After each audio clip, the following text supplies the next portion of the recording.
नमस्कार दोस्तों, आप सभी का हमारे चैनल EVS इंस्पायर्ड में स्वागत है। दोस्तों, जब सिद्धार्थ बड़े होकर ताकत से भरे एक सुंदर युवक बन गए, सिद्धार्थ को बाहरी दुनिया के बारे में सोचने से रोकने के लिए राजा ने उनकी खूबसूरत चचेरी बहन राजकुमारी यशोधरा से उनकी शादी की व्यवस्था की। पारंपरिक मान्यता के अनुसार सिद्धार्थ को अपने माता पिता के सामने अपनी योग्यता साबित करनी थी। उन्होंने एक समारोह आयोजित किया जिसमें सिद्धार्थ को एक जंगली घोड़े को वश में करने के लिए कहा जा रहा था। सिद्धार्थ ने घोड़े को पीट कर नहीं, जैसा कि कुछ प्रेमी कर सकते हैं, बल्कि घोड़े को शांत करने के लिए उससे बात करके और उसे धीरे से सहलाकर वश में किया।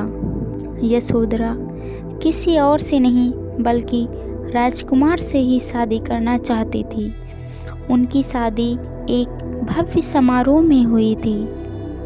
राजकुमार को दुख के बारे में सोचने या घर छोड़ने से रोकने के लिए राजा शुद्धोधन ने सिद्धार्थ और यशोधरा के लिए एक आनंद महल बनाया। नर्तकों और गायकों को उनका मनोरंजन करने के लिए कहा गया और केवल स्वस्थ और युवा लोगों को ही महल और महल के बगीचे में जाने की अनुमति थी। राजा नहीं चाहते थे कि सिद्धार्थ को पता चले कि हर कोई बीमार पड़ता है, बूढ़ा होता है और अंततः मर जाता है। लेकिन राजा की लाख कोशिशों के बावजूद भी राजकुमार खुश नहीं थे। वह जानना चाहते थे कि महल की दीवारों के बाहर रहने वाले लोगों का जीवन कैसा होता है। अंततः कुछ समय बाद राजा ने सिद्धार्थ को बाहर जाकर अपनी प्रजा की सेवा करने की अनुमति दे दी, क्योंकि वह जल्द ही राजा बनने वाला था और उसे अपने राज्य और अपनी प्रजा के बारे में सब कुछ समझना चाहिए था। वह अपने परिचारक चन्ना के साथ गया। अपनी पहली यात्रा पर सिद्धार्थ ने एक सफ़ेद बालों वाला झुर्रीदार आदमी देखा जो फटे कपड़े पहने हुआ था। इस तरह के दृश्य ने उसे चौंका दिया, क्योंकि उसने पहले कभी किसी को बूढ़ा नहीं देखा था। चन्ना ने उससे कहा कि यह आदमी बूढ़ा है और हर कोई एक दिन बूढ़ा हो जाएगा। सिद्धार्थ इससे डर गए और उन्होंने चन्ना से उन्हें वापस घर ले जाने के लिए कहा। रात को उसे नींद नहीं आती है और वह बुढ़ापे की कल्पना करता रहता है। अपनी अगली यात्रा पर उन्होंने एक आदमी को जमीन पर पड़ा हुआ और कराहते हुए देखा। सहानुभूति के कारण वह उस आदमी के पास पहुँचे।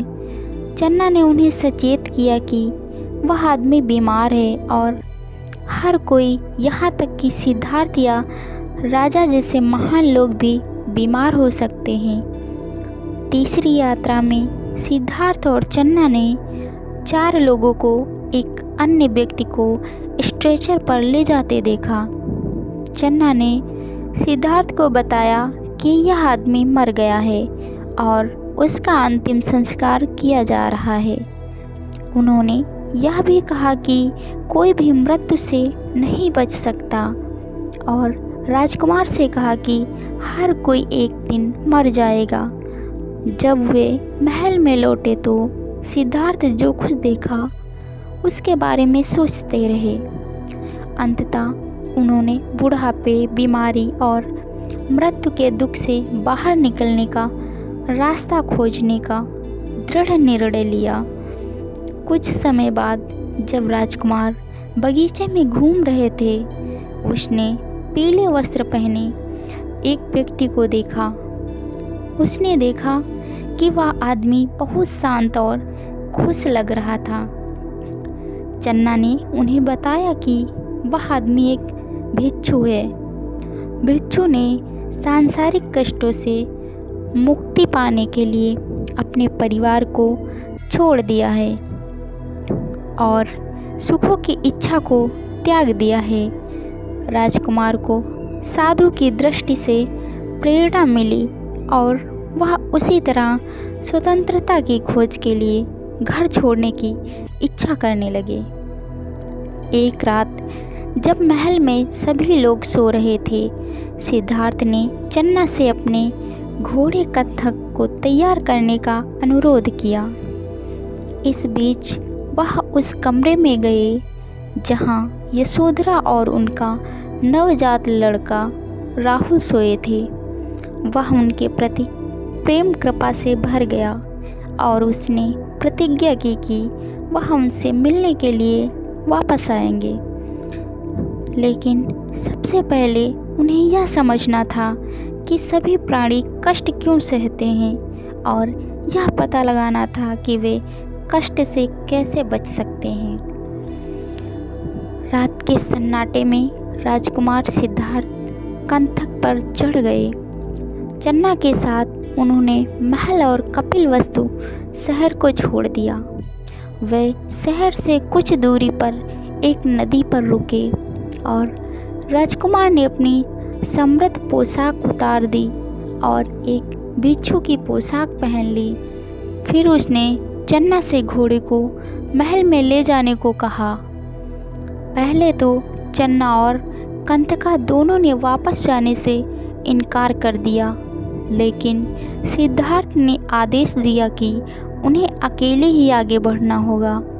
अपने चेहरे से आंसू बहाते हुए कंथक ने राजकुमार को आंखों से ओझल होते देखा। बुद्ध कथा का यह भाग गौतम बुद्ध की कथा का निर्णायक काल था। इसलिए 29 वर्ष की आयु में सिद्धार्थ ने एक भिक्षु का बेघर जीवन शुरू किया। उन्होंने उन सभी सुखों और इच्छाओं को त्याग कर एक साधारण जीवन जीना शुरू किया जो उन्हें पहले पसंद थे। वह अपने आहार संबंधी आवश्यकताओं के लिए भीख मांगकर अपने दिन की शुरुआत करते थे। दिन बीतते गए और उनका सामना अलग अलग मन स्थिति वाले लोगों से हुआ। वह समझ गया कि चारों ओर के लोग यह समझने से बहुत दूर हैं कि जीवन क्या है और इसने उसे सत्य की खोज के लिए अधिक उत्सुक बना दिया। उन्होंने हर उस व्यक्ति को सलाह दी जिसे वे ज्ञान के लिए ज़रूरतमंद महसूस करते थे। ऐसी कई मुलाकातें और शिक्षाएं हैं जिन्होंने लोगों को जीवन की सच्चाई का एहसास कराया और उन्हें सिद्धार्थ के विचारों पर चलने के लिए प्रोत्साहित किया। दोस्तों, अगर आपको ये कहानी पसंद आई हो तो लाइक शेयर एंड हमारे चैनल को सब्सक्राइब करें। धन्यवाद।